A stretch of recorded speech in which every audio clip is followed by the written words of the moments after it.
안녕하세요, 심진아입니다. 네, 부부간에 문제가 생기면 부부 당사자뿐만 아니라 주변의 가족들도 크게 상처를 입는 경우가 많다고 하는데요. 특히 아이들이 그런 경우가 아닐까 싶습니다. 사실 저도 어린 시절 생각해보면 네, 부모님이 싸우실 때 굉장히 불안하고 무섭고 두렵고 했던 기억이 있는데요. 그렇기 때문에 오히려 정말로 부부간의 갈등 극복이 굉장히 중요하지 않나 그런 생각을 해봅니다. 오늘도 이 갈등 극복을 위해서 전문가분들 나오셨습니다. 안녕하세요. 안녕하세요. 안녕하세요.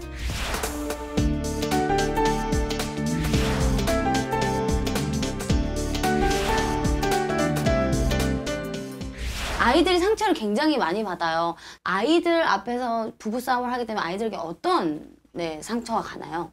다 일반적으로 아실 것 같아요. 정서적으로 굉장히 큰 충격을 주죠, 아이들한테는. 그리고 아이들 입장에서는 부모가 또 격렬하게 대립하고 그 앞에서 서로 뭐 폭력을 행사한다든지 폭언을 한다든지 이렇게 싸우게 되면 정신분열증 환자처럼 그런 정서적인 반응을 보이기도 하고 자신도 모르게 그 폭력성을 습득을 해서 자기도 폭력적인 사람이 되고 굉장히 불안정한 요소가 되죠. 네, 그런 일은 정말로 피하셔야 될 것 같습니다. 잘 싸우시는 모습 보여주면 또 도움이 될 수도 있어요. 어떡해요? 의견 다툼이 있을 수밖에 없잖아요. 그리고 자녀가 없는 장소에서만 싸울 수 있는 것도 아니거든요. 근데 두 분이서 의견 조율을 잘 해가지고 화해하는 모습, 그런 것들을 보여주는 거죠, 아이들 앞에서. 그러니까 그러면 아이들이 의견 다툼이 있을 수도 있구나. 하지만 저렇게 해결하면 되는구나라고 학습할 수도 있는 가능성이 높습니다. 싸움이 아니고 토론을 하자는 이야기죠. 논쟁을 보여주는 거죠. 네, 이렇게 싸움도 중요하지만 잘 싸우는 게, 화해하는 게 더 중요하다는 거 오늘 짚고 넘어가 보겠습니다. 여러분, 싸우셨을 때 답답하시면 저희한테 전화 주시면 되겠습니다. 02-3772-0224번이고요. 문자 신청도 받고 있습니다. 샵 3772번으로 신청해 주세요. 아내의 부적절한 행동 때문에 제가 생각해도 이거는 말이 안 되는 아내가 이라고 공통적으로 각별한 사이였던 게 일단 넘지 못할 수는 넘었어요. 정말 말도 안 되는 얘기죠. 가족들 사이에서는 이미 알고 있는 유명한 일이다. 사랑이 없는 건 아니다. 이혼만큼은 피하고 싶다라고. 굉장히 이기적이신 분이에요. 반성이라고 저는 느껴지지 않거든요. 저는 이게 그냥 넘어가서는 절대로 안 되는 일이라고 생각하고 오늘은 아내의 부적절한 행동 때문에 고민이라는 한 남성분이 스튜디오를 찾아주셨습니다. 이승준 씨, 안녕하세요. 예, 안녕하세요. 예, 힘드실 텐데 나와주셔서 너무 감사드리고요. 아내분의 부적절한 행동 때문에 고민이라고 하셨는데 어떤 내용인지 좀 여쭤봐도 될까요? 아내가 사촌 오빠와 좀 많이 가까운 사이였더라고요. 육체적으로도 그렇고 좀 오래전부터 어릴 때부터 그렇게 만나왔던 것 같더라고요. 지금 결혼하신 지 얼마나 되셨어요? 결혼은 작년 봄에 해서 이제 올해 2년 차. 그럼 결혼하신 지가 지금 이제 1년 한 9개월 정도 되시는 건가요? 예. 아내를 처음 만난 거는 제가 이제 고등학교에서 교사를 하고 있는데 동호회를 가입했어요. 교사들끼리 모일 수 있는 그런 마술 동호회였는데 거기에서 이제 아내를 처음 만났는데 아내는 초등학교 교사거든요. 점점 가까워지니까 괜찮은 사람이다 싶어서 결혼을 전제로 1년 정도 연애를 했고 이상하게 근데 좀 제 느낌에는 장모님이나 장인어른이 결혼을 좀 서두르시는 느낌을 좀 많이 받았거든요. 마음에 드시니까 결혼을 서두르시나 보다라고 생각을 하고 이렇게 결혼을 하게 됐죠. 그러면 연애 기간 동안 아내가 사촌 오빠에 대해서 얘기를 하거나 뭐 따로 만남을 갖거나 이런 느낌을 뭐 얘기를 들으신 적은 없으신가요? 이제 뭐 연애할 때는 제가 직접적으로 사촌 오빠를 만난 적도 없고 그런 사이인지는 뭐 저는 전혀 몰랐어요. 사촌 오빠가 이제 친한 사촌 오빠가 있다는 얘기는 들었어요. 네. 그래서 그러면은 뭐 저도 소개를 시켜달라 이 얘기를 했더니 계속 일 때문에 바쁘시다고 하니까 시간이 없다 뭐 이렇게 얘기를 하더라고요. 그래도 저는 뭐 사촌끼리 친할 수가 있으니까 뭐 거기에 대해서 큰 의미를 둔 것도 아니고 그냥 그런가 보다 했었죠. 아직 아이는 없으신 상태인가요? 예, 아이는 없고 저희가 원래 결혼을 하고 1년 동안은 저희가 신혼 생활을 같이 좀 재밌게 보내자 1년 후에 이제 아이를 갖자고 이제 부부끼리도 상의를 하고 이제 위에 어른들하고도 다 이야기를 하고 결혼을 했거든요. 그런데 어떻게 알게 되신 건가요? 이게 뭐 제 입으로 말하기 참 부끄러운데 이제 얼마 전에 아내가 이제 뭐 부엌에서 뭘 끓이다가 이제 그걸 쏟았나 봐요. 그래서 화상을 이제 입었는데 병원에 입원을 했거든요. 병원에 입원을 하고선 집이랑 병원이랑 왔다 갔다 하면서 이제 와이프 간호를 했죠. 그런데 이제 몰랐는데 어느 날 병원에 가보니까 선반 위에 두꺼운 노트가 있는데 그게 아내가 쓰는 일기장이라고 하더라고요. 제가 뭐 그 뒤로도 병원에 갑자기 이렇게 들어가면은 뭘 쓰다가 이렇게 몰래 집어넣는 것 같고 하는데 의도치는 않게 그 일기장 내용을 살짝 보게 됐는데 제가 아까 말했던 그런 어린 시절부터 오빠하고 뭐 육체적으로나 정신적으로 각별한 사이였던 게 이제 다 일기장에는 써 있더라고요. 그리고 제가 이제 없을 때 그 사촌 오빠라는 사람이 계속 이 병원에 찾아와서 간호도 해주고 거의 제가 없는 시간에는 둘이 같이 시간을 보낸 모양이더라고요. 어, 그리고 뭐 일기장에는 병원에서도 둘이 뭐 관계를 가진 것 같고 뭐 그러면서 자기가 어떤 게 좋았고 오르가즘을 뭐 어떻게 느꼈고까지 자세하게 써 있더라고요. 어. 그게 얼마나 됐나요? 이 병원에 그 태어날 때 일이니까 이제 얼마 안 됐죠. 지금. 이승준 씨한테 뭐라고 말씀을 드려야 될지 모르겠습니다. 정말 떠올리기 힘든 얘기지만 제가 좀 더 궁금한 점이 있는데요. 아내가 그 사촌 오빠랑 그런 특별한 관계에 이르게 된 게 언제부터 시작이 된 거죠? 그거는 뭐 정확하게는 모르겠지만 중고등학교 때 시절부터 이렇게 각별하게 지낸 것 같더라고요. 제가 일기장 내용을 보고선 바로 이제 장모님 장인어른을 이제 찾아갔거든요. 찾아가서 물어보니까 이게 이미 그 두 사람의 이야기는 그 가족들 사이에서는 이미 알고 있는 유명한 일이더라고요. 저만 모르고. 그래서 좀 결혼을 서두르셨던 것 같기도 하고 이게 오래전부터 그런 일이 있었던 거다 보니까 그 사촌 오빠라는 사람하고 이 집사람이랑 일부러 좀 가족들도 띄워놓으려고 많이 애들을 쓰셨더라고요. 그래서 그 사람도 뭐 가기 싫은 해외 유학을 보내고 빨리 결혼을 시키려고 선을 봐서 5년 전에 결혼을 했다고 하더라고요. 와이프도 일단 좀 빨리 결혼을 시켜야 되겠다라고 생각을 하셨는지 저하고도 그렇게 빨리 결혼을 좀 추진한 거다라고 이렇게 얘기를 하시더라고요. 결혼을 결심하셨을 때 예. 아내분께서도 결혼을 빨리 하고 싶어 하는 모습을 보이셨어요? 처음부터 연애를 할 때 결혼을 전제로 연애를 한 거기 때문에 저는 뭐 당연히 아내도 결혼을 원한다라고 저는 생각을 했고 뭐 거기에 대해서 의심하고 뭐 그러지 않았죠. 일기장을 다 보셨어요? 처음부터 끝까지? 내용이 너무 두껍기 때문에 뭐 그거를 자세하게 보지는 못했지만 앞에 부분과 이제 병원에서 있었던 그 최근 기록들은 거의 다 봤죠. 그러면은 이승준님하고 연애할 당시에도 그 근친상간이잖아요. 네. 그 행동이 계속 있었던 거는 아직 모르시는 거죠. 저하고 연애를 하면서도 그런 관계가 좀 지속이 된 것 같더라고요. 그럼 그 사촌 오빠분의 가정은 계속 유지가 되고 있는 상태인가요? 그 가정은 계속 유지가 되고 있고 지금 그쪽은 모르는 것 같아요. 이런 상황을. 그러면 아내분하고 연애랑 그리고 결혼하고 나서도 이 사실을 알기 전까지 이승준 씨는 아내의 태도에 전혀 이상한 점을 못 느끼셨겠네요. 저는 뭐 전혀 몰랐었고 아내가 뭐 사촌 오빠에 대해서 이야기를 했을 때도 뭐 전혀 감을 못 잡고 있었죠. 제가 생각해도 이거는 좀 말이 안 되는 일이기 때문에 그렇죠. 제가 뭐 그럼 지금 현재 아내의 반응은 어때요? 남편이 이 사실을 알았는데. 이제 그 이후로 사실 아내를 제가 못 만나고 있는데 제가 그러고 나서 장모님이 아내한테 이야기를 했는지 이제 바로 그 친정으로 간 것 같더라고요. 친정으로 가서 제가 계속 이제 전화를 해봤는데 이제 전화를 피하더라고요. 전화를 피하고 지금 문자 메시지만 몇 개 주고받은 상태인데 저한테는 뭐 그냥 미안하다라고 이야기를 하죠. 본인도 많이 이제 고쳐보려고 바뀌어보려고 노력을 했었다. 그리고 저한테 뭐 사랑이 없는 건 아니다. 이런 식으로 이야기를 하더라고요. 저는 지금 이혼에 대해서 이야기를 꺼내니까 아내는 이혼만큼은 좀 그래도 피하고 싶다라고. 상황이 이렇게 됐는데도 이혼은 원치 않는다라고 얘기를 하던가요, 아내가? 예, 그렇죠. 어떤 어렸을 때부터 그렇게 관계를 유지해서 지금까지도 유지해야 한다는 것은 그거에 대한 그냥 우리가 악수하듯이 그게 그냥 자연스럽게 나쁜 짓이라는 걸 모르고 있을 수도 있지 않을까요?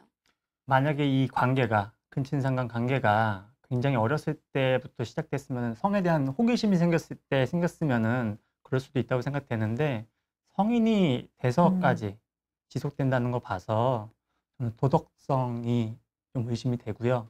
왜냐면 있어서는 안 되는 일이 지금 일어났기 때문에 그리고 아내분께서 지금 사실이 밝혀졌는데도 불구하고 적극적으로 남편분하고 얘기하려고 하는 게 아니라 친정으로 피해 있어요. 이러한 모습들이 굉장히 저는 잘못된 행동이라고 생각됩니다. 이미 밝혀졌잖아요. 근데 거기에 대한 남편분은 지금 굉장히 답답한 상황이거든요. 아내분께서 시토로 하신 것도 아니잖아요, 직접적으로. 예, 그렇죠. 뭐 미안하다고 했으니까 인정은 한 건데. 반성이라고 저는 느껴지지 않거든요, 지금. 근친상간 같은 경우는 조금 자극이 강하잖아요, 그죠? 그 강한 자극에서 헤어나지를 못하는 거죠. 이제 주위에서 어른들이 다시 떼어놀러 유학도 보내고 수많은 어떤 반대와 이런 게 있었을 건데 아마 혼도 많이 났을 거고 그래도 그 단절을 못하는 게 일종의 중독 같은 현상이겠죠. 마약 중독됐듯이. 자, 그 일기에서도 오르가즘을 병원에서 몇 번 느꼈다는 이야기는 뭐든지 그렇잖아요. 스릴 있고 이런 어떤 긴장관계, 금지된 것에 욕망들이 있기 때문에 그 자극이 훨씬 더 강하고 자기가 의지와 다르게 거부를 못한다고 봐야 되는 게 맞겠죠. 일단 넘지 못할 수는 넘었어요. 자, 그까지도 그렇다 손 치더라도 그 다음에 성인이 되면서 그 관계를 수습을 해야 되는 거거든요. 그때 못했다 손 치더라도 결혼을 했잖아요, 그죠? 도덕 불감증이죠. 도덕 불감증도 있지만은 그 두 분에 대한 어떤 열망이 상당히 강한 상태라고 보기 때문에 물리적으로 떼어낼 수 있는 방법이 지금 현재는 없을 것 같아요. 근친상간이 종종 있는 일인가요? 사실 우리 민법에서 근친혼을 금지하고 있기 때문에 법률혼에 이르지 못하는 경우가 있지만 예전에 특별법으로 10년에 한 번씩 근친혼에 있는 부부들을 구제해 준 적이 있습니다. 우리 민법 809조 제1항에 보면 8촌 이내 혈족 사이에서는 혼인을 하지 못한다라고 금지하고 있어요. 그리고 이 규정을 위반해서 혼인을 했을 때는 민법 815조 제2호에 의해서 혼인 무효 사유에 해당합니다. 그래서 근친혼끼리는 혼인을 할 수도 없고 혼인을 한다 하더라도 혼인 취소 사유나 무효 사유에 해당하거든요. 그런 경우에 이미 실체가 형성이 됐을 경우에는 또 자녀들도 있을 경우에는 구제해 주는 경우가 종종 있었는데 사실 그런 경우는 있기는 하죠. 그렇지만 이거는 근친상간의 문제뿐만 아니라 우리 이승준 씨 관계는 불륜까지 포함이 된 거거든요. 혼인을 했지 않습니까? 그리고 그 사촌 오빠도 혼인 관계에 있는 유부남이고 그렇기 때문에 이 도덕성의 문제가 정말 너무 심각한 상황이라는 생각밖에 안 드는 저도 굉장히 충격적인데요. 네. 이제 병원이라는 게 아무리 이제 사람이 없다 손치더라도 간호사들이 언제든 수시로 출입할 할 수 있고 이렇게 폐쇄가 된 공간이 아닌데 이제 그런 강한 자극에 이제 길들여지신 것 같아요. 네, 제가 그래서 이거는 아내분이 이렇게 사태가 이렇게 불거졌으면 자기가 진심으로 남편한테 사죄를 해야 됩니다. 기본적으로 속이고 결혼한 것도 모자라서 결혼 이후에도 계속 속여왔기 때문에 그리고 양가에서 어릴 때부터 두 사람을 떼어놓기 위해서 노력을 많이 했단 말이죠. 사촌 오빠 집이나 우리 아내분 집에서도. 그래서 그 잘못을 몰랐다라는 거는 도저히 이해할 수 없고 인정할 수도 없는 거죠. 변호사님, 네. 이럴 경우는 처가 쪽에 네. 이승준 씨가 손해배상 책임도 물을 수가 있겠죠. 처가 쪽에 처부모님 알고, 상대로는 그렇죠. 묻기가 조금 어려울 것 같습니다. 알고도 네네. 결혼을 서둘렀는데. 결혼을 서둘렀다 하더라도 그 사실은 이제 당사자의 문제지, 속였던 당사자의 문제지, 부모님까지 그 사실을 털어놓기는 사실 기대하기는 어려운 점이 있습니다. 다만 결혼을 하고 나서도 이 관계를 계속 유지하게 뭐 종용을 했다던가 한다면은 부모님한테도 처부모님한테도 위자료를 청구할 수 있겠지만 이 상황은 아닌 것 같고. 혼인 취소는 불가능해요? 네, 혼인 취소 사유에 해당한다고는 보여집니다. 다만 위자료는 아내 그리고 상간남인 그 사촌 오빠를 상대로 청구하실 수 있을 걸로 보여집니다. 저는 처가 부모님들이 어떤 생각을 가지고 있는지 굉장히 궁금해요. 왜냐하면은 서둘러서 결혼을 시켰다는 의미는 그 결혼을 준비하는 당시에도 그럼 근친상간, 부적절한 관계가 유지됐다라는 것을 알고 계셨을 것 같거든요. 그렇죠. 둘간의 정신적인 교류가 끈끈한 게 이게 알고 있었기 때문에 그래도 딸이 결혼을 하면은 마음을 잡지 않을까 싶은 마음에서 서둘러 결혼을 시켰던 것 같아요. 정말 그렇죠. 너무하시네요. 이성준 씨를 이용했고 제가 또 이해 안 되는 게 그런 일이 있었는데 딸이 친정에 갔다는 게 더 이해가 안 돼요. 상식적으로 부모님이 강하게 제재를 하는 분이었으면 친정에 못 가야 되는 게 정상이잖아요. 그죠? 네, 맞습니다. 근데 이 부분도 상당히 좀 이해가 안 되는 부분이에요. 아니 부모님이 너무 잘못하신 것 같아요. 결혼을 빨리 서두르신 것도 그렇지만 말씀하신 대로 지금 이 사건이 있고 나서 어머님이 전화해서 그러니까 둘이 부딪히게 놔뒀어도 되는데 어머님이 먼저 전화해서 얘기를 하고 집으로 오게끔 그래서 지금 데리고 있는 거잖아요. 보호를 하고 있는 거죠. 네. 잘못한 아내를. 그러니까 더 이상 고칠 이유가 없겠죠. 지금도 마찬가지고. 장인 장모님은 이제 어떻게 말씀하시던가요? 미안하다고만 얘기하시고 잘 해결을 했으면 좋겠다라고 얘기하시는데 잘 어떤 해결한다는 것은 어떤 해결을 덮고- 말하시는 거죠? 예, 그쵸. 덮고 넘어가자고요? 예, 그렇죠. 굉장히 이기적이신 분이네요. 그건 그죠? 정말 말도 안 되는 얘기죠. 예. 아, 근데 부모님한테도 아직 말씀을 못 드려서 제 상식선으로는 도저히 납득도 안 되고 이해가 안 되는 상황이기 때문에 이 뭐라고 설명을 해야 될지 모르겠어서 저는 이거는 이혼을 해야 된다라고 생각을 하는데 그리고 아내분은 지금 이혼만은 막고 싶다. 뭐 사랑이 없었던 건 아니다. 이렇게 말할 게 아니라 본인이 저지른 짓에 대해서 행동에 대해서 정말 백배 사죄하고 만나서 진심으로 사죄를 해야죠. 무릎을 꿇고서라도 숨어서 뒤에 숨어서 부모님 뒤에 숨어서 말로만 미안하다. 그것도 말도 아니고 문자 메시지로 미안하다. 이혼은 원치 않는다라고 얘기를 한다는 것 자체가 좀 제가 보기에도 이 아내분이 보이는 지금 모습이나 처가 식구들, 어른들께서 보이는 모습이 진정한 반성이 있다는 태도는 저는 판단이 되지 않아요. 그리고 오히려 지금 판결을 어떻게 행동하는지를 이순진님한테 맡긴다는 얘기는 압박을 주고 있거든요, 지금. 당신만, 이순진님만 입을 다물면은 이순진은 아무 일 없이 넘어갈 수 있다. 이러한 태도가 그 아내분을 길렀을 때도 계속 유지가 됐을 거라는 거예요. 잘못을 있어서는 안 되는 일을 했으면 따끔하게 처벌을 해가지고 고쳐줘야 되는데 그런 모습을 안 보여줬을 가능성이 높습니다. 지금 보이는 행동에서 보였을 때. 그래서 저는 이걸 만약에 덮고 가시면은 계속 이런 문제가 반복될 거라고 저는 생각이 됩니다. 저는 이게 그냥 넘어가서는 절대로 안 되는 일이라고 생각하고 만약에 아내분이 정상적인 사람인데 그런 행동을 했다면 초등학교 교사라고 했잖아요. 아이들을 가르칠 자격도 없다고 생각합니다. 자녀가 없으시다는 것도 긍정적으로 생각하셔야 되는 부분입니다. 지금 고려해야 될 건 정말 천만 다행인 정말 거죠. 다행이죠. 애 있는 상황에서 이렇게 됐으면 진짜 이거 어떻게 하겠어? 사실 그 애가 누구인지도 헷갈릴 수가 있을 텐데. 이승준 씨는 교통법규 잘 지키시면서 차선 따라서 정해진 차선 따라서 운전 잘 하신 거예요. 상대방이 중앙선 침범해 와서 교통사고가 난 것뿐입니다. 죄책감 느끼지 않으시길 바랍니다. 굉장히 힘드실 텐데 오늘 이렇게 나와주셔서 너무 감사드리고 저희와 함께 나눴던 이 시간이 좀 부디 도움이 꼭 되셨길 바랄게요. 예, 감사합니다. 많은 도움 됐습니다. 네, 고맙습니다. 예. 오늘 좀 굉장히 안타까운 얘기를 나눠봤는데요. 네, 나도 한번 저기 나와서 얘기를 하고 싶다, 내 고민을 나누고 싶다 하시는 분들 계실 겁니다. 네, 전화번호 02-3772-0224번으로 전화 주시고요. 문자 신청 받고 있습니다. 샵 3772번으로 신청해 주세요.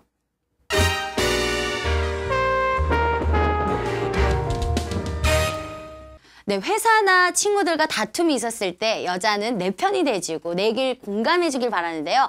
남자들은 그렇게 분석하려고 그러고 왜 그러는지 평가하려고 합니다. 그래서 마련한 코너입니다. 화성남자. 금성여자. 네, 오늘 첫 번째 사연부터 한번 만나보겠습니다. 안녕하세요. 결혼 20년 차 부부입니다. 남편의 동호회 활동 문제로 고민이 생겨 사연을 보냅니다. 남편은 10년 전부터 운동 동호회 활동을 하고 있었고요. 동호회에서는 총무를 맡을 정도로 열심히였는데요. 하지만 1년 전 한 여자 회원과 유독 가깝게 지내는 것 같아 동호회 활동을 그만두게 했습니다.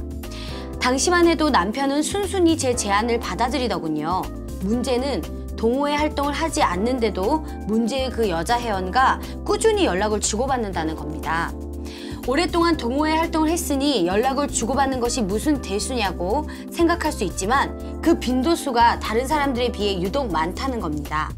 일주일에 2-3번 통화는 물론이고 메시지도 수시로 주고받더군요. 명절에도 저만 친정에 보내놓고 그 여자와 단둘이 밤늦게까지 술을 마시기도 했습니다. 그 사실도 남편의 핸드폰 통화 내역과 메시지를 통해 알게 됐습니다.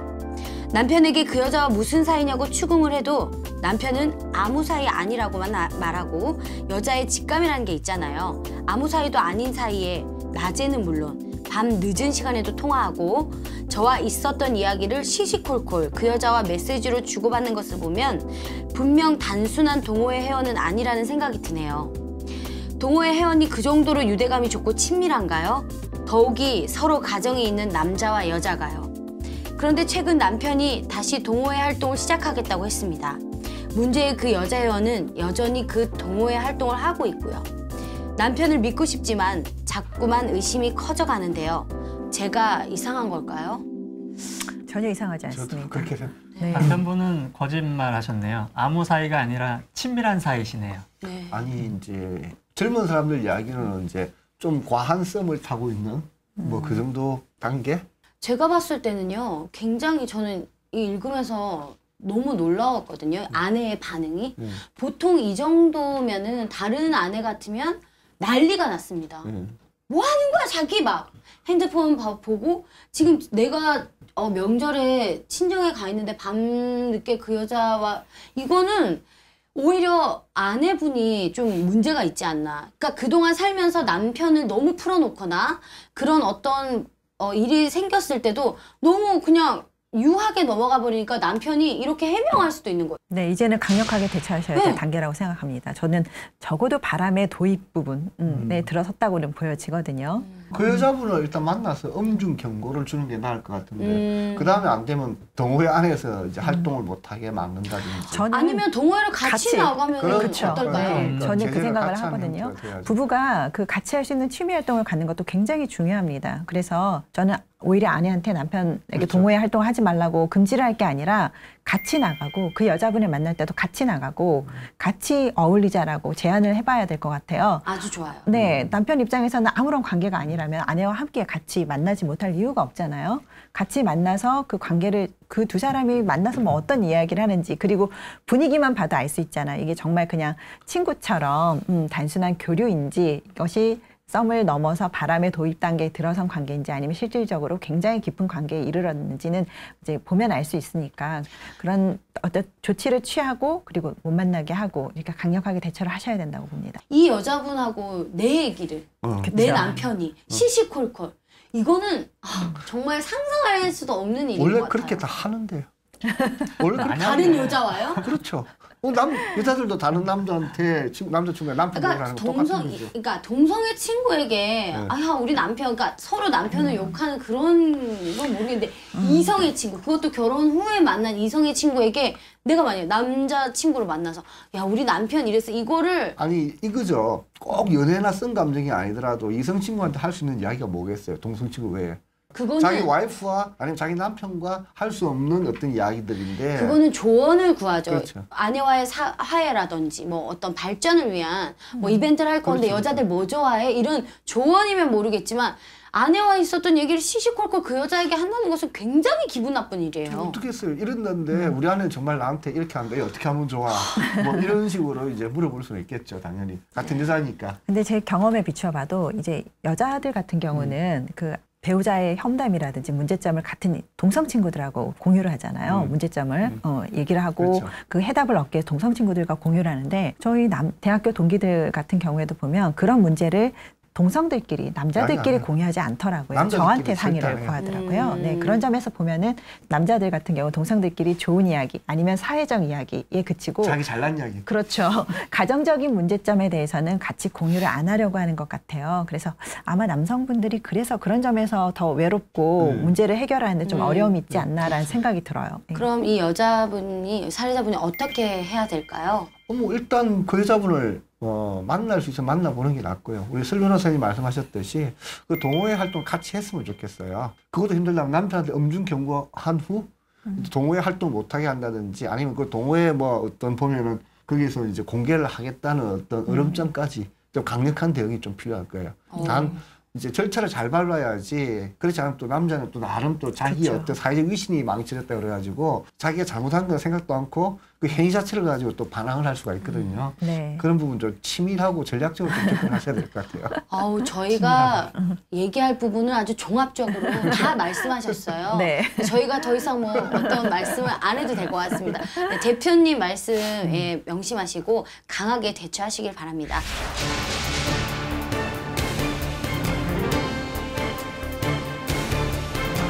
그러면 다음 사연 한번 만나보겠습니다. 안녕하세요. 결혼 3년차 주부입니다.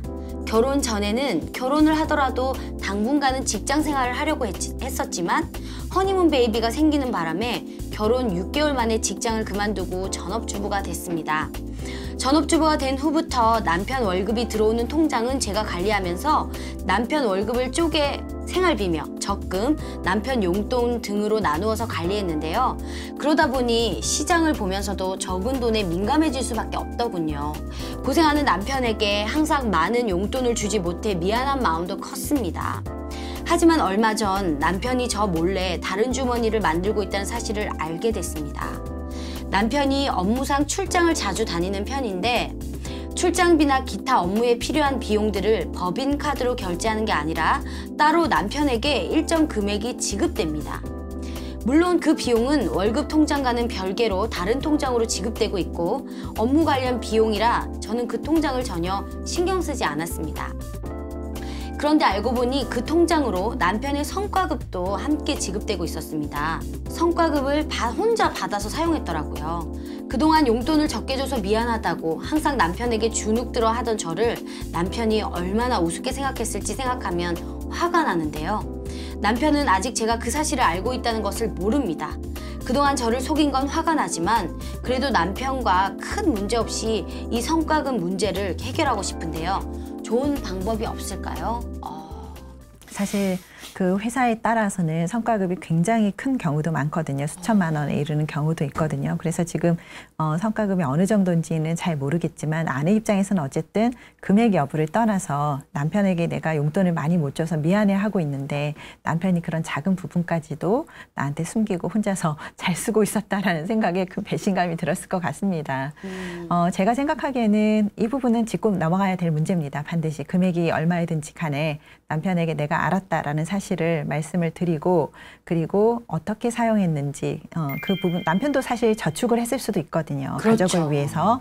그래서 일단 무조건 몰아붙이기보다는 허심탄회하게 말씀을 나누시고 나한테 얘기하지 않았던 부분에 대해서 서운하다. 그 돈을 어떻게 썼는지 앞으로 나랑 같이 공유를 했으면 좋겠다. 같이 의논해서 사용했으면 좋겠다라고 말씀하시면 어떨까 싶어요. 저 완전 공감이 가는 게요. 그런 생각이 들더라고요. 혹시 남편이 저축을 하고 있는 건 아닐까? 왜냐하면 결혼했고 사랑하는 아내가 정말 알뜰살뜰 열심히 삶을 살고 그리고 용돈을 못 주는 거에 대해서 미안해하는 그런 모습을 보면서 그 돈을 함부로 막 쓰진 않았을 것 같아요. 대체로 이제 어떤 이제 용돈으로 사용하는 경우가 많죠. 대체로 비자금이니까. 아내의 환상인 거예요, 그러면? 대체로 이제 저는 이렇게 생각해요. 남자가 사회생활을 하려면 생각보다 비용이 많이 들어요. 이제 아내들이 꽉 쪼아가지고 모든 룸을 맡고 있으면은 물론 그 안에서는 최대한 어떤 최고 효율이 올 줄 몰라도 그 남자가 사회적으로 성장할 수 있는 기회는 막는 거거든요, 원청적으로. 그게 10년, 20년 누적되면은 그 남자는 사회적으로 친구도 없고 인맥도 없어지는 거고요. 조금 룸을 주면은 앞으로 많은 투자가 돼서 나중에 좀 큰 일을 좀 할 수 있는 그런 발판이 될 수 있는데 단 이 금액이 문제가 될 것 같아요. 이게 제 생각에는 예를 들어서 한 50만 원이든지 활동비로 봐줄 수도 있겠지만은 이 금액이 많다. 1년에 1,000만 원이 넘어간다. 이러면은 사실 가정사 문제하고 결부가 되니까 조문에서 좀 진지하게 좀 대화를 나눌 필요가 있을 것 같고요. 남편도 그 부분에 대해서 좀 인정을 해야 될 것 같고, 그리고 뭐 남자들끼리 모여서 일주일에 술 한번 먹더라도 좀 사실은 뭐 자기가 소주 한 잔 사더라도 1-20만 원이면 살 수 있잖아요, 그죠? 그렇게 생색하면 내면은 사회생활하는데 문제는 없거든요. 그러면 그렇죠. 월 한 50만 원에서 100만 원 사이 정도면 충분하니까 네. 그런 기준에서 좀 접근을 해야 될 것 같아요.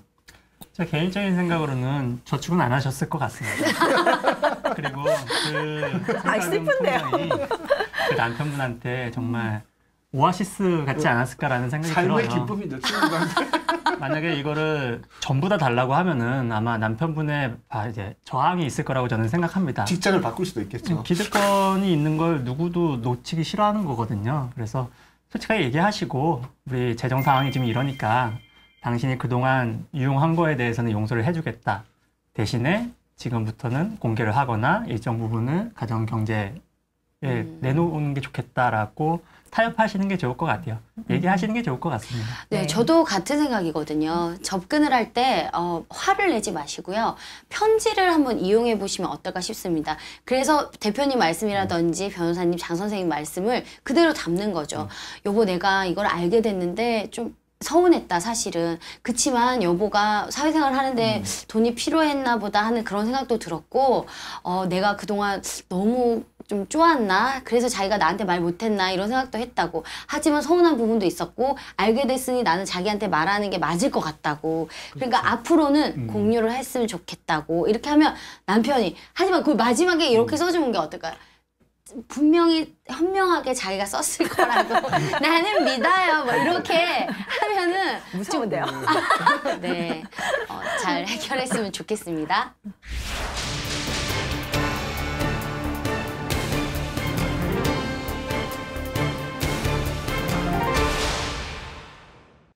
어린 아내와 결혼 후 갈등을 겪고 있다는 일이 끝나 집에 오면 집이 너무 엉망인 거예요.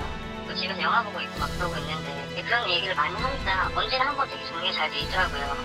나중에 알고 보니까 파출부를 보내더라고요. 마사지샵 40만 원 특감이나 이런 게 많이 나왔더라고요. 너무 황당해가지고요. 이걸 어떻게 누구한테 얘기를 해야 되나. 몰아붙이고 좋지 않을 것 같아요. 습관이 안 돼 있으신 것 같아요. 이번에는 경고등이 깜빡거리는 부부들의 고민을 들어보고 과연 이 부부가 직진을 해야 할지 아니면 멈춰야 할지 함께 얘기 나눠보는 시간 갖도록 하겠습니다. 오늘은 어린 아내와 결혼 후 갈등을 겪고 있다는 한 남자분이 상담을 신청해 오셨는데요. 한번 얘기 나눠보도록 하겠습니다. 지금 전화 연결돼 있거든요. 김민기 씨, 안녕하세요. 예, 안녕하세요. 네. 아내와의 갈등을 겪고 있다고 하셨는데 어떤 갈등인지 얘기해 주시겠어요? 예, 제가 올해 3월달에 결혼을 했거든요. 근데 어린 와이프 때문에 자꾸 이제 집에서 트러블이 좀 많이 있거든요. 고민 좀 상담하려고 전화드렸습니다. 어리다고 하셨는데 얼만큼 어리시나요? 아내가 올해 25살이고요. 제가 36살이에요. 두 분이서 어떻게 만나셨죠? 제가 여대 근처에서 파스타 가게를 하고 있거든요. 와이프가 대학교 4학년 때, 그러니까 저희 단골 손님이었는데요. 이제 사귀게 됐죠. 이제 1년 정도 됐습니다. 그러면 지금 결혼 6개월 되셨다고 하셨는데 어떤 트러블이 있었나요? 네, 제가 자영업을 하니까요. 일 끝나고 집에 오면요. 그러니까 배가 고프고 그러면 아내한테 뭐 먹을 것 좀 없어? 그러면 집에 먹을 게 하나도 없는 거예요. 그러니까 오빠 아까 내가 치킨을 사 먹었는데 뭐 치킨 쪼가리 이런 거 먹으면 안 돼서 밥 먹고 싶다고 그러면 그럼 나가서 먹을까? 뭐 이런 식으로. 그리고 일이 끝나 집에 오면 집이 너무 엉망인 거예요. 지금 원래는 취업 준비 중이어서 공부를 하고 그러면 제가 그런 거에 스트레스를 주면 안 되는 거지만 지금 그렇게 바쁘지 않은 것 같은데 영화 보고 있고 집에서 영화 보고 있고 막 그러고 있는데 집이 너무 엉망이니까 제가 얘기를 몇 번 했었거든요. 그러면 우리 김민기 씨가 만약에 집에 들어와서 청소나 이런 걸 하십니까, 직접? 너무 엉망이니까 제가 하긴 하죠. 그렇게 하면은 아내분의 반응은 어떠해요? 내일 정리할게. 이제 미루는 편이에요. 좀 미루고 이제 좀 안 하는 편이에요. 제가 너무 그런 얘기를 많이 하니까 언제나 한 번 되게 정리가 잘 돼 있더라고요. 저는 이제 뭐 장모님 와서 좀 청소해 주셨나 이 생각을 했었는데 나중에 알고 보니까 파출부를 보내더라고요. 1일 파출부? 그래서 너무 황당해가지고 아니 무슨 방송사하고 뭐 이러는데 무슨 파출부를 쓰냐. 그래서 아니야, 얼마 안 해. 그러는데 너무 황당해가지고요. 이걸 어떻게 누구한테 얘기를 해야 되나. 김민기 씨, 아내분이 그러면 지금 취업 준비도 하지 않고 아예 전업주부로 있는데도 불구하고 살림을 전혀 안 산다는 얘기죠? 그건 아니고 취업 준비를 하고 있는 거라고 얘기는 해요. 본인 취업 안 이야기는? 된다고 얘기를 하는데요. 대학교 다닐 때만 해도 어학교를 다녔거든요. 토익도 다니고 일본어 다닌다고. 그래서 결혼하고 나서 이제 그런데 돈이 많이 들겠거니 해서 제가 생활비를 제 수입에서 150만 원 정도를 줬어요, 아내한테. 근데 알고 보니까 학원도 등록하지 않고 카드 내에 보면요. 마사지샵 40만 원 돈 들어가 있고 거의 뭐 술값이나 이런 게 많이 나왔더라고요. 그래서 결혼 초반에는 이제 이렇게 온 친구들한테 한턱 쏘나 보다 이렇게 생각을 했었는데 지금 결혼 6개월이 돼가는데 아직까지도 술값 내역이나 이런 게 너무 많으니까 이런 거를 이제 제가 얘기를 몇 번 하면 좀 이렇게 다툼이 좀 많죠. 다투시면 어떻게 해결을 보세요? 다투면 와이프가요 이제 친정에 가는 경우도 있어요. 그러면 솔직히 장모님 장녀는 좀 반대를 결혼 많이 하셨거든요. 와이프가 좀 어리기 때문에 이렇게 너무 서두르는 거 아니냐 결혼을. 그래서 제가 설득하기보다는 제 와이프가 장모님 장녀를 많이 설득을 했거든요. 그래서 저희 부모님은 저를 되게 좋죠. 이제 제가 이제 홍게 찾기 때문에 결혼을 좀 빨리 하길 원했었는데 이게 저는 연애 기간이 좀 짧고 그래서 좀 신중하게 결혼을 하고 싶었는데 지금 계속 이렇게 트러블이 있으니까 누구한테 얘기할 것도 아니고요. 김민기 씨, 만약에 아내가 친정으로 가면 처부모님께서는 아내한테 어떻게 반응을 하시나요? 뭐 타일러서 집으로 가라고 하시나요? 아니면은 아내 역성을 들어주시나요? 장모님이 그러니까 한 번은 아내랑 같이 와가지고 미안하다. 그러니까 아내가 어리기 때문에 자네가 좀 이해해주면 안 되겠냐. 그러면 제가 더 죄송스럽죠. 솔직히 이제 원래 결혼 많이 반대하셨으니까요. 근데 저는 이제 뭐 장모님 장인어른한테 드릴 말씀은 없고 죄송스럽긴 한데 자꾸 집에 와서 계속 트러블이 생기니까 어디서부터 이렇게 뭐 하나씩 해야 되는지 잘 모르겠어요. 그러면 지금 아내분이 가사와 관련해서 하고 있는 일은 뭐죠? 아무것도 안 하나요? 이제 설거지 이런 게 좀 많이 쌓여있으면 하기도 하거든요. 근데 이제 빨래 같은 것도 좀 이렇게 밀려 있고요. 너무 어린 나이에 결혼을 했고 엄마와 아버지 그러니까 부모님 아래에서 살다 보니까 한 번도 이제 그거를 한 적이 없겠죠. 그러니까 빨래도 엄마가 해주고 밥도 엄마가 해주고 설거지도 엄마가 해주고 그런데 이제 좋아하는 사람이 생겼어요. 그러니까 어려움 없이 그냥 자라다 보니까 그냥 좋아하는 사람 생기니까 저 사람이랑 같이 살고 싶다 해서 결혼을 했는데 한 번도 해보지 않은 걸 내가 하려니 그게 이제 귀찮고 현실에 부딪히는 거죠. 결혼하면 너무 행복할 거야 막 이렇게 그렇게 살고 있는 게 아닐까. 그러니까 결혼에 대한 개념이나 책임감 전혀 생각하지 않고 연애의 연장선으로 생각하고 그렇죠. 결혼한 것 같아요. 네. 감정은 연애의 연장선이고 몸은 그 엄마 밑에서 살던 그거의 연장선인 거죠. 네. 사실 저도 결혼하고 같이 두 사람이 함께 해야 되고 처음에는 저 이해가 안 갔던 게 똑같이 저도 일을 하는데 왜 밥은 여자가 해야 될까? 왜 청소는 여자가 해야 될까? 이런 것 때문에 저도 처음 결혼하고는 친구들도 마찬가지고 주변의 동생들도 마찬가지고 다 힘들어 하더라고요. 그럼요. 지금 6개월밖에 안 됐다고 하니까 물론 아내분이 굉장히 잘한 건 아니지만 좀 더 적응 기간이 필요하지 않나. 김민기 씨 입장에서는 아내가 무슨 취업 준비를 하면서 공부를 하거나 학원을 다니고 뭐 스터디를 하거나 그러면 이해가 될 것 같은데 아내가 지금 자신이 보기에는 아무것도 안 하고 있음에도 불구하고 살림마저 안 하고 있으니까 짜증스러운 거겠죠. 그렇죠? 혹시 김민기 씨 결혼하기 전에 연애할 때 혹시 이런 말씀 하신 거 없나요? 그러니까 아내가 나이도 차이가 많이 나고 또 이쁘고 그러니까 결혼하면 넌 아무것도 안 해도 돼. 공주같이 살게 해줄게. 이러면 약속하신 건 없어요? 그런 약속은 그랬죠. 지금 하고 있고요. 그러면 여자 입장에서는 나랑 결혼하면 그렇게 해주겠다고 했는데 왜 나를 일을 시키려고 하냐. 그냥 아줌마가 와서 돈 얼마 주고 하면 되지 이렇게 철없이 생각하고 있는 걸 수도 있겠네요. 나쁜 그렇죠. 의도는 아닌 것 같아요. 아내분이. 아니, 어찌 보면 아내 입장에서 지금 배신을 배신을 당했다고 이런 걸 사랑이 변한 거죠. 혹시 아내분이 남편분한테 뭐 오빠가 변했어, 뭐 결혼하더니 뭐 변했어 이런 말 안 하던가요? 가사 일이 좀 많이 도와달라는 얘기 때문에 네. 좀 스트레스를 받아 하는 것 같긴 해요. 그래서 그러더라고요. 너무 놀고만 있고 영화만 보고 있고 너무 방관하고 이렇게 살고 있는 건 아닌가 싶어서요. 저도 약간 처음에 그랬던 것 같아요. 결혼했을 그렇죠. 때 제가 좀 먼저 일찍 퇴근해서 들어오는 날이 있더라도 좀 이렇게 어질러져 있으면 나도 피곤하니까 좀 쉬고 오면 같이 해야지. 몇 살 차이 나죠? 제가 한 살 많습니다. 본인 아셔야죠. 여기 11살이에요, 11살. 아니 무슨 말씀을 그렇게 하세요? 무슨 말씀을 그렇게 하세요? 네. 정말. 저희 이걸 거예요, 아마. 어. 김민기 씨 아내 같은 경우는 아직 철도 안 들었지만 보상 심리 같은 거?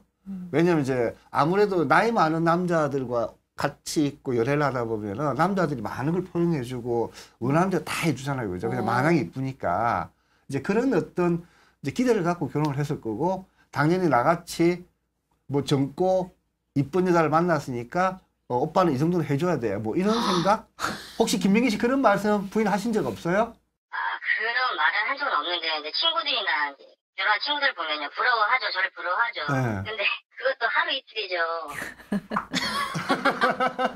아내가 몰라서 안 하는 거지. 지금 모르는 것 같아요. 네, 모르고 있는 것 같아요. 그리고 요즘에 특히 결혼하는 친구들은 더더욱이 어떤 그런 것에 적응이 안 돼 있기 때문에 적응 기간이 필요한데 너무 몰아붙이지 마시고 어떤 좀 차근차근히 같이 해나가면 되게 좋을 것 같아요. 밥하는 방법부터 같이 좀.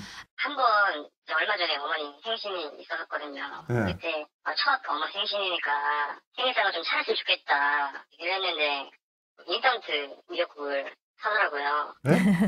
인스턴트 미역국. 시어머니한테요? 상품미역국?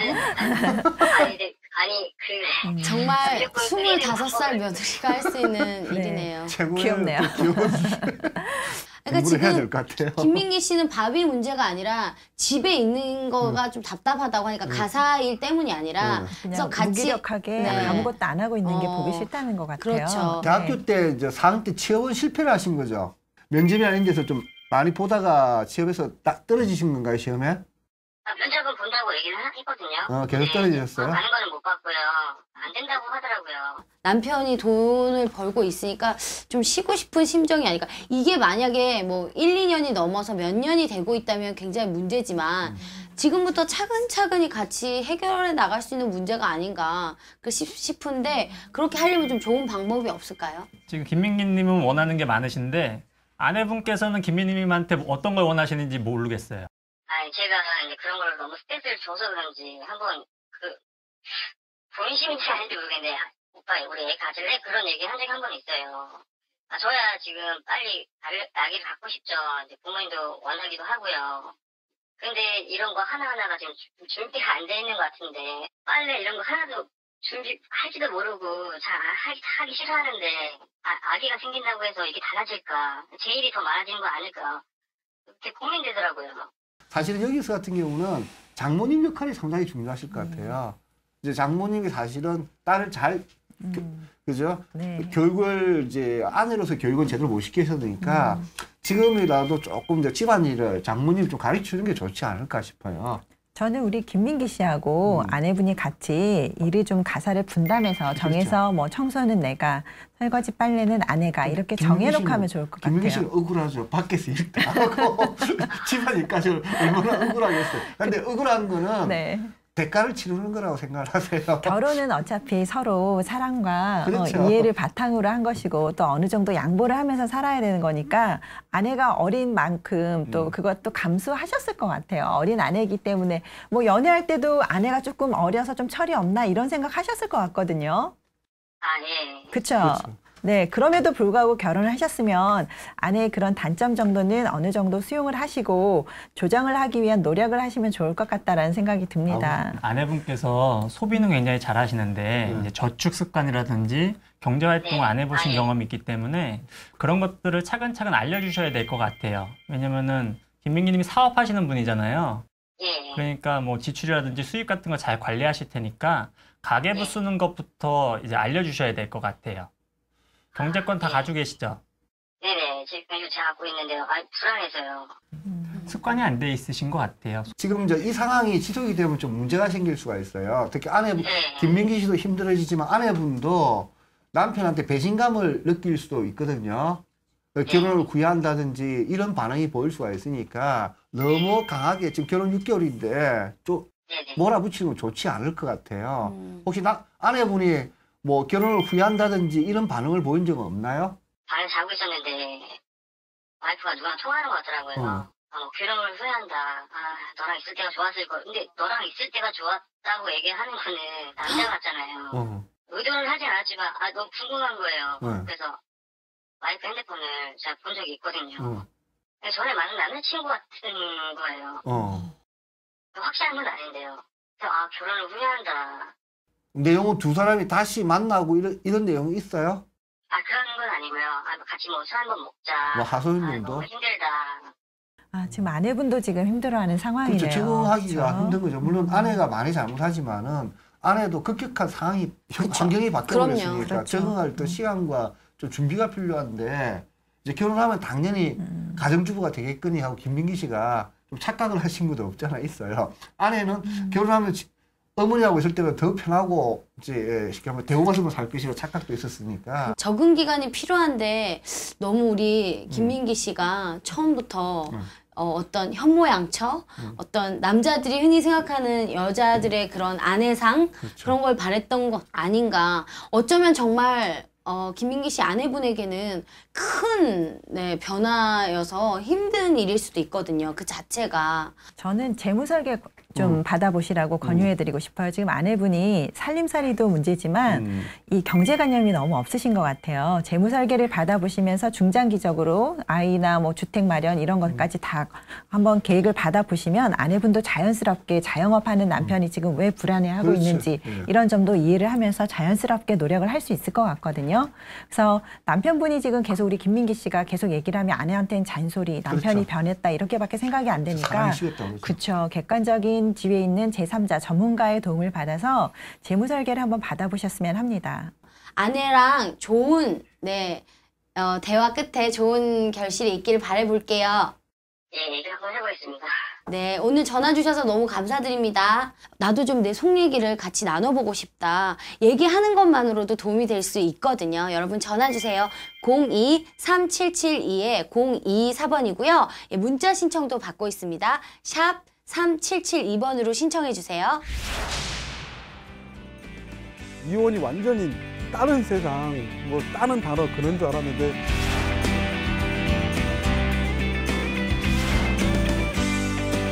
그 당시에는 되게 힘들고 마음이 아팠는데 저보다 이제 애들이 더 아팠으리라고 생각을 하죠.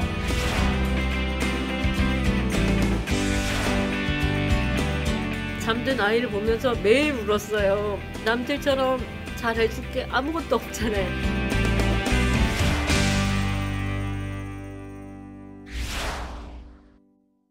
오늘은 남편들의 고민 사연이 참 많았던 날이었던 것 같은데요. 좀 기억에 남는 사연이 있다면 어떤 게 있을까요? 저는 이제 출연하신 이제 분 사연이 이제 기억에 남는데 충격을 많이 받으셨을 것 같아요. 아내가 불륜, 그것도 다른 사람도 아닌 친척인 사촌 오빠와 어릴 때부터의 어떤 육체적인 관계와 어떤 사랑에 빠져 있었고 결혼하고 나서 계속 불륜 관계 유지했고 이건 아마 상식적으로나 이해가 안 되니까 자기 스스로 많이 혼란스러울 거예요. 근데 안 되는 건 안 되는 거거든요. 좀 냉정한 판단을 내리시길 좀 바랍니다. 네. 네, 저도 출연하신 이승준 씨 사건이 정말 너무 충격적이어서 계속 기억에 남는데요. 그 상처가 언제쯤이나 치유될 수 있을지 정말 가늠하기 힘들 정도로 큰 충격일 텐데 고민은 오래 하신다 해서 이게 해결되지는 않을 것 같습니다. 고민은 짧게 하시고 빨리 결단을 내리셔서 정리를 하시는 게 맞을 것 같습니다. 빨리 아무쪼록 좀 마음의 상처를 치유하실 수 있기를 기도해 보겠습니다. 오늘 출연해주신 이승준님께서 결단을 내리시는 게 굉장히 힘드실 거예요.